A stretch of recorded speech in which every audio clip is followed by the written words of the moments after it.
Welcome to the reading of The Paranormal Activities of the Jackson Family. Prologue.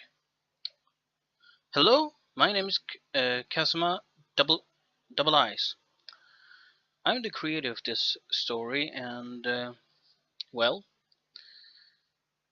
first of all, I want to say that this story is put in three ways: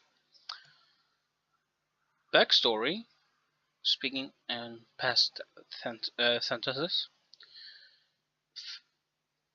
shown as if, like in the movies that this story is based on, shown from the from cameras views, and finally in backstory from the main character. In this, now then, that was a prologue made by asked by Kazuma Double Eyes asked me to start off with that, and I will be reading the five first chapters of this story for today's audio sessions book. Chapter 1: The New Family Member. Hello, my name is Meg Jackson, your average, normal, 17-year-old girl. But I take it you're wondering what I'm doing here, in this mental hospital. Well, let's go back to where it all started. It was a normal day for the Jacksons. Well, maybe not so normal, because within hours there would be a new member of the family. A boy named Jack was about to be born into the family. At home, Meg, the soon-to-be big sister, was sitting, waiting for her father to call, while playing around with her father's video camera and filming the room where her brother would be sleeping from now on. When is Dad planning to call? I'm getting sick of waiting, thought Meg, while sitting in the room her brother would be getting when her mom and dad got home from the hospital. Meg suddenly heard the doorbell ring and jumped up in surprise. Who could it be? Meg said to herself in surprise, in a slightly quavering voice as she started to walking down the stairs to the door. She looked out the window but could not see anything. Maybe it's a neighbor wanting something, thought Meg, and opened the door. Surprise! Her father suddenly screams in her face as he walks in the door. Why didn't you call? And where is Mom? Meg screams back to her father as she tries to gather her thoughts and calm down from the scares her father just given her. Shh, her father says, with a finger in front of his mouth. Your mother is really tired, and so is your brother Jack, her father says, and walks over to get the camera to film it all. Hi, Mom, Meg says, and runs out the door to greet her and her brother Jack. Hi, Meg, says her mother, and gets out of the car with the baby boy Jack in her arms. Oh, hi to you, too, little bro Jack, says Meg when her father comes out with the video camera. Say hi to camera, Jack Jackson, says Meg's father. Mom, why did you guys take that name? It's confusing after all. Our last name is Jackson, says Meg, and looks at her mom with a happy smile. It's not my fault, Meg. Your father wanted to call him that just for a joke. I know it's mean, too. Don't look at me like that, says Meg's mom, and look at her with a tired smile. After saying their greetings, Meg's mom went upstairs to sleep, and her father walked away with the video camera to his study to upload the video to the computer, so that it would be saved, and Meg walked into her room to write on Facebook that her mom and dad were back and that her brother Jack had got home safely as well. So how come the family ended up like it did? with the kind of caring family Meg has. Well, let's go over to chapter 2 for the story and jump some years into the future when Meg is 17 years old. Chapter 2. It all starts. Well, you get the picture. We would never fight or anything like that. So why am I in a mental hospital now, 4 years later? After all, I'm only 17 now. Well, let's jump some years forward, or in this case, about 5 months back, says Meg. 4 years later. Meg had just turned 17 years old, and Jack was now 3. Meg started up her dad's video camera after being told to by her father. Hi, Jack. Surprise, we are in Malibu. Just moved into our new house, and look, we have 3 pools now. One big one, a smaller one for you to be in until you get older, and a bubble pool. Oh, and look up there. We have Mom's cousin Kate. Say hello, Kate, says Meg, and waves her hand to Kate. Hi, Meg. Hi, future Jack. Hope you're doing well, said Kate with a smile. So, Kate, I heard your sister is having ghost problems, said Meg with a smile and looks over at Kate with interest. Oh, don't be silly, Meg. Ghosts aren't real, said Kate and looked away from the camera. Well, if you say so, Kate, but since last night I have been hearing weird sounds until morning, said Meg and walks over to Jack. Well, it's probably just the wind hitting the walls. It's been windy lately after all, says Kate, just before Meg turned off the video camera. Jumping 5 days forward, the father started up the video camera. Don't touch anything. We need to wait for the cops. We are to film everything and make certain that nothing is missing, says Meg's father, and starts walking around the house with the video camera. Honey, it doesn't seem like anything has been stolen, said Meg's mom, while talking on the phone with the police. Mom, what's this? Says Meg, and hands her mom a photo album. That's odd. These photos should not be here, said Meg's mom, and puts away the photos. What's on them, Mom? Said Meg and looked confused. Well, Meg, it's pictures of Kate and her sister Jill before the big fire at Grandma's sister's house. Where these photos are from, said Meg's mom, and walked over to Meg's dad to speak with him about what they should do the next day. The next day. We are finally here at Grandma's house, said Meg's mom, while filming the grounds around Grandma's house. Finally, I was this close to falling asleep, just like Jack did, said Meg while showing with her hands how close she was to falling asleep. After saying hello to Grandma, they all went into the kitchen to talk, still filming it all with the video camera because the father forgot to turn off the video camera.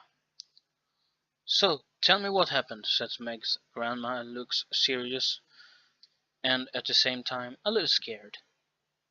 Well, as you know, Martha, someone broke into our house the other day, says Meg's father to her grandmother. Yes, I know about that, but it was 5 days ago, right? Said Martha, Meg's grandma. Yeah, you are right, said Meg's father. Then what did you want to talk about then? When you two called me, you said you had something to talk about, said Martha, Meg's grandma. Well, Mom, we found this in the mess when we started cleaning, said Meg's mom, and showed her the photos of her mother's sister and her 2 kids, her cousins, Jill and Kate. How did you get these? How did you get your hands on these photos? Said Martha, Meg's grandma. Like Mary said, we found them when we cleaned up the house, but we don't get what they were doing in our home. Didn't all the pictures get destroyed in a fire from Kate and Jill's childhood? Said Meg's father. It is true that the fire destroyed my mom's house and it killed both my sister and her husband. Only Jill and Kate survived it. We don't know what happened to Mother, but what we do know is that Meg's grandma stopped talking and started to stare into the living room, getting whiter and whiter. Then Meg's grandma stopped talking and started to stare into the living room, getting whiter and whiter in her face, as if she was watching a ghost standing at the opening of the door to the room. "What's the matter, Mom?" said Meg's mom, Mary, and looked over her shoulder, but there was nothing in the other room. "Where was I again?" said Martha. "You were saying that the only thing you did know was," said Meg's father. "Oh, right. It seems like Mom was crazy at the end, saying a demon killed my sister and her husband, and that Jill and had been married to a demon named Toby," said Martha, and gave us a weak smile as if she was saying that it was meant as a bad joke. Well, demons aren't real, but it has been happening weird things at home since the break-in," said Meg's father. "Weird things? Like what?" said Martha, and looked confused. "Well, Meg says she hears strange sounds when she's all alone with Jack at home, and I myself have heard strange sounds like someone is walking around in the house, even if I'm the only one at home," said Mary, and looked a little worried. "It must be your imagination that's playing tricks on you, all after the break-in," said Martha to Meg's father and mother. Maybe. You may be right, Martha," said Meg's father, and stood up to get ready to go to bed. "Let's go to bed, honey," said Meg's father. "You two do that. By the way, should the light on the video camera be glowing like that, John?" said Martha to Meg's father, John. "What? The camera is still on? Oh, my mistake. I thought Meg turned it off before she gave me it," said John, Meg's father, and turned off the video camera with an apologetic smile on his face. The clock was 2:59 p.m. when Meg woke up from a strange sound that was coming from the living room downstairs. Wondering what the sound could be, she went up to take a look. When she got out in the hallway, she tried to turn on the lights, but did not work. So instead she hurried over to a room her mom and dad was sleeping in, to look for a flashlight. But all she could find was the video camera, so she decided to use that instead, and turned it on. To her surprise, neither her mom or dad was in their bed. But where could they be? It's 3:05 p.m. 5 past 3 p.m. in the middle of the night, thought Meg, and started to get even more worried. Then she heard another weird sound. This time it sounded like someone was moving around the kitchen table downstairs. Wondering what is going on, Meg decided to walk down the stairs to take a look and try to find her parents. When walking down the stairs, she could see the kitchen table standing in the light in the living room. When Meg walked into the living room, the lights turned on, and Meg jumped up of surprise. "Who's there?" said Meg, and turned around, but could not see anyone there.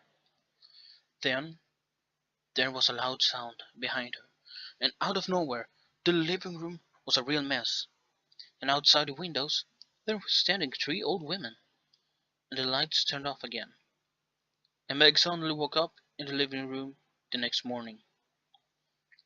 "Meg, wake up!" screams John at her father in her ears, and in shock she jumps up looking around. "Dad, what has happened? Where was I? Where was you and Mom last night?" There was 3 old women here last night, and there were weird sounds coming from both the living room and kitchen." "Oh, don't give me that," said John. "What do you mean, Dad?" said Meg. "Why don't you look around and see what you have done?" said Meg's father. In surprise, Meg looks around and sees the mess. It wasn't me, Dad. You got to believe me," said Meg. "Oh, don't even try it. It can only have been you who did all this. Everyone else was sleeping until this morning, said Meg's father, as he seemed to get angrier for every second. But I have proof. I used your video camera as a flashlight so I could see and feel everything. The camera should be here somewhere, said Meg. If you're talking about my camera, it's right here, and there's no film on it besides of what it filmed when we got here, said John. Meg started to cry. But I'm telling you the truth, Dad, said Meg, and started to get more and more tears in her eyes. Oh, let her be, John, said Martha, and walked into the room. There is nothing broken. I can always clean it up. With no work to do, all I do every day is watching TV. Now I at least have things to do for some days, continued Martha. Well, if it's okay with you, Martha, said John, and looked at Meg with an apologetic face. I'm sorry that I was screaming at you before, Meg, said John, and walked over to the kitchen. After lunch, Meg and her families said goodbye to Martha to get back home. Bye, everyone. Have a safe trip home now, said Martha as she walked over to the door. Bye, Grandma. See you, said Meg. Bye, Mom. Take it easy now, said Mary as she sat down in the car. See you, don't be a stranger now, Martha, said John with a smile. Oh, don't worry, we will see each other soon, whispered Martha, and smiled as she waved goodbye to Meg and the others. Driving home, Meg started to feel odd, as if something was sitting between her and Jack. Not saying anything to her parents, she just looked over to Jack and looked worried. As the drive continued, her father's phone started to ring. Could you take it, Mary? I need to concentrate on the driving, said John. Okay, John, said Mary, and answered the phone. Hello, this is Mary on John Jackson's phone, said Mary. Hello, this is Fred from the Safety is at Line Corporation. I'm calling to tell John that we are done with installing all the security cameras, and you can now get and are now installed, said Fred. Okay, thank you for your help, Fred, said Mary, and hung up. So what did he say? Asked John. That they're done putting up the security cameras, John. Oh, good. Now we can sleep better at night at least, said John. After 1 hour had passed, they were finally at home and started to unpack. John started talking to a man and was told how to work every security camera and when to change the tapes in them. Meg and her mom, Mary, started unpacking and put everything back as they got home. After unpacking, they all went into the kitchen, where John told everyone how everything will be working as well as preparing dinner. Well, that was some weird thing that happened over at Grandma Martha's house. Well, at least Meg is finally home, and everything is safe, or are they? End of chapter 2. Chapter 3. Not Alone. It's been some days since Meg and her family got home from their weird visit to Meg's grandma, Martha's home, and as they started to get back to normal after the weird break-in, Meg felt that something odd was lurking around the house, and the feeling had been stronger since they got back home from her grandma's home. Before, the feeling of them not being alone in the house was just like a small chill at the back of the neck. But now, the feeling was so strong that she had problems sleeping at night from time to time, and on one of those days when she woke up after another night of almost no sleep, she and the family were out at the pool having fun and playing around. So, how do you feel nowadays, Jill? Said Meg, and looked worried. Oh, it's been a real hell. Weird things happen almost every night, said Jill. I see. There have been weird things happening here as well. But everyone believes that I'm imagining everything, said Meg. Oh, don't worry about it, Meg. And Jill, don't give Meg any stupid ideas, said Mary. Yeah, I get it, but I'm not giving her any dumb ideas. We're talking about the fact that weird things have been happening, said Jill. Well, it's just the wind hitting our house, and the sound from outside. that makes all those weird sounds," said Mary.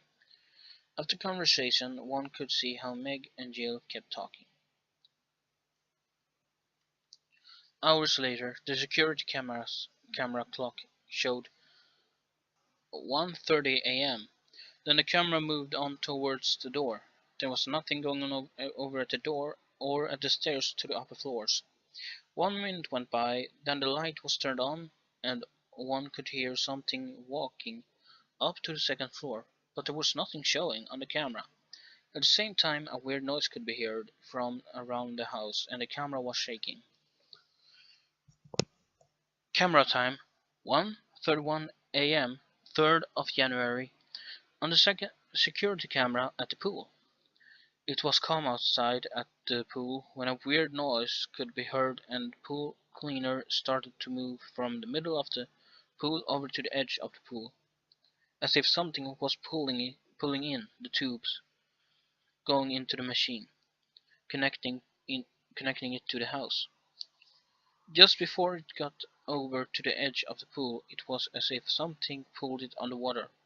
Then one could see how the tubes started to get pulled again, and one could see the machine crawl up to the edge of the pool from the water, and on the edge of the pool.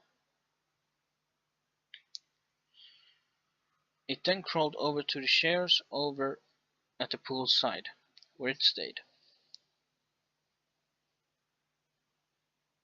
1:31 a.m., 3rd of January, Jack's room. A loud noise were coming from within and outside of the room, when one could see the light was turned on from the gap under the door.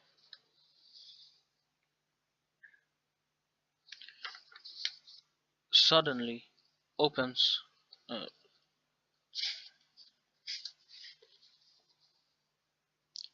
oh. Then the door suddenly opens up, but no one was standing in the hallway. When the door started to close as the noise started to fade away more and more. Then the door started to close as the noise started to fade away more and more. 1:34 a.m., 3rd of January. Everything was quiet and seemed calm all over the house. Whatever it was that had just happened was over, and it seemed like no one had noticed it at all. It was morning, 7:55 a.m., 3rd of January. One could see that the dad go out to the pool. What is the pool cleaner doing here?" said John in surprise, and took it up and then threw it into the pool, threw the pool cleaner back into the pool, and cleaned up the mess that was all around the pool. Wondering where the mess came from,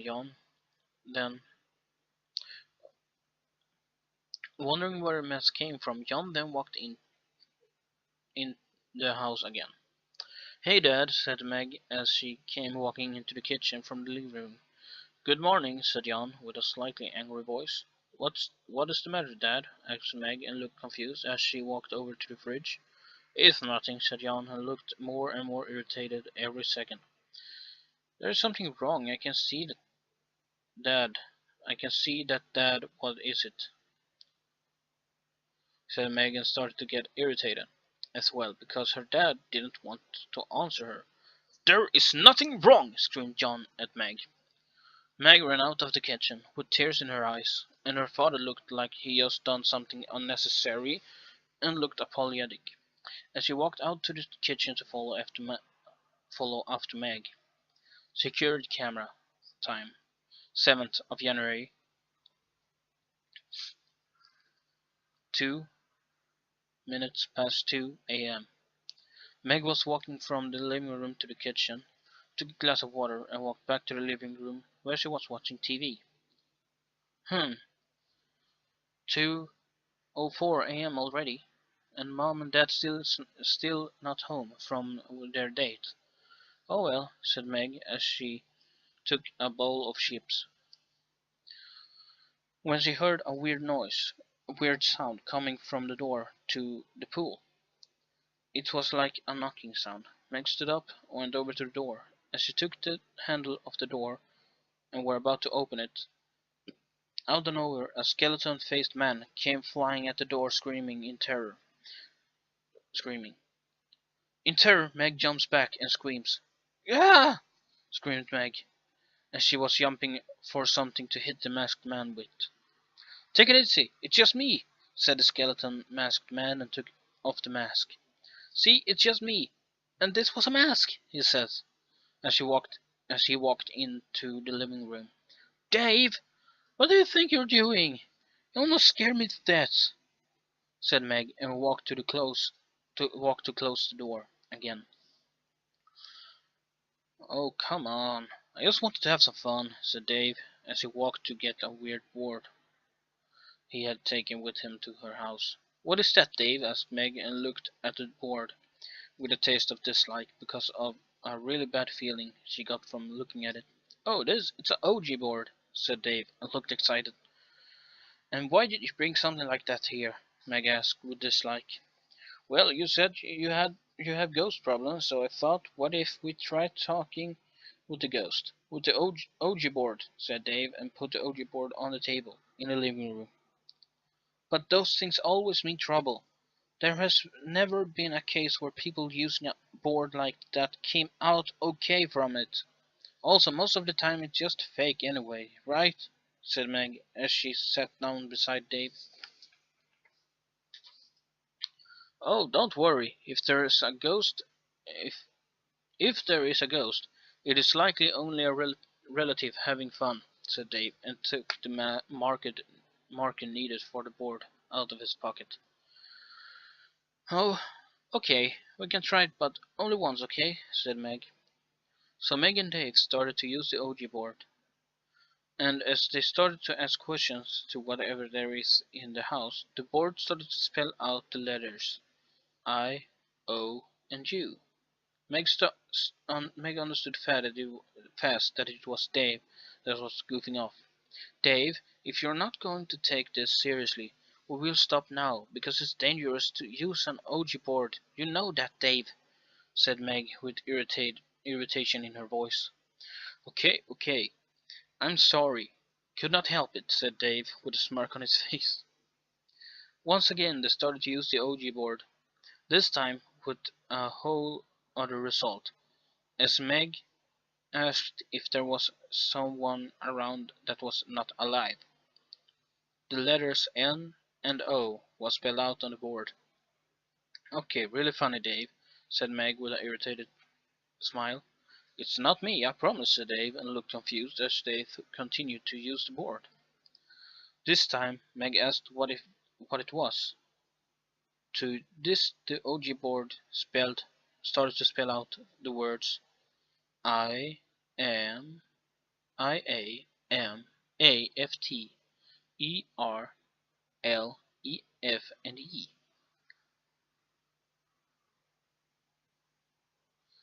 This time both Meg and Dave got scared and looked around and at each other. This time Dave asked, "What life is it you are after?" This time a really loud sound could be heard at the door. Surprised, both Meg and Dave ran to the door.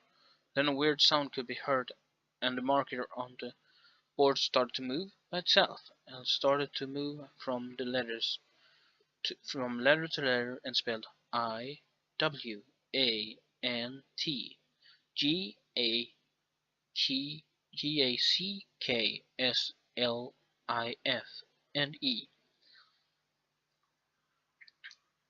After that it moved to the words "Goodbye," and then the words started to burn, and the Ouija board caught on fire on the place where the last spelled letters was.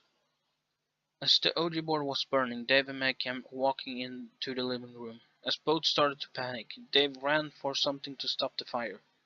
"What's going on? Hurry, get some water, fast!" said Meg in panic, and started to move everything from the table so that nothing would get damaged.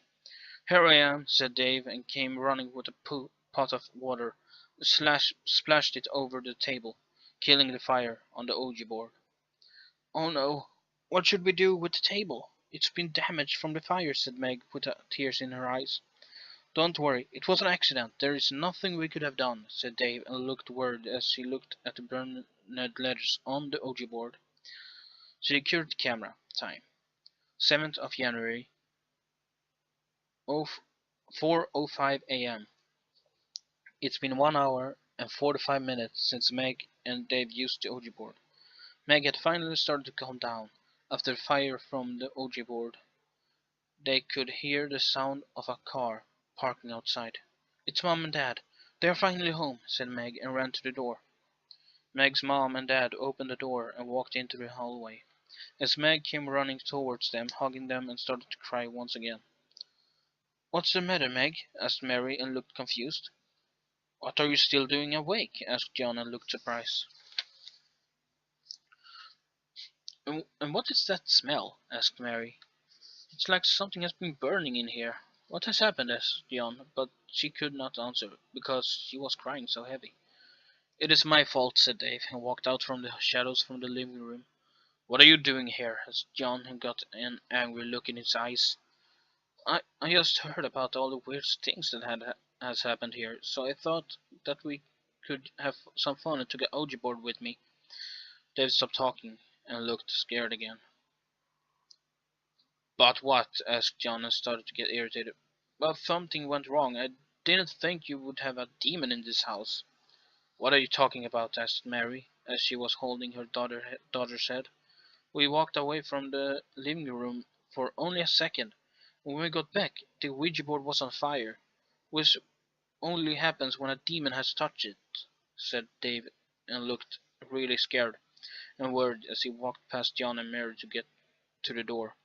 There is nothing like demons or ghosts, said John, and looked angry. Now get out of my house this instant, said John. Well, that was a surprise indeed. I wonder what it meant by I want Jack's life. Well, just have to keep reading to find out, don't we? End of chapter 3. I will be ending the readings here and keep up next and continue next time with chapter 4. I hope you enjoyed the start of this story. See you next time. This is Kazma, Double Dice, the reader, and the creator of this story. Bye.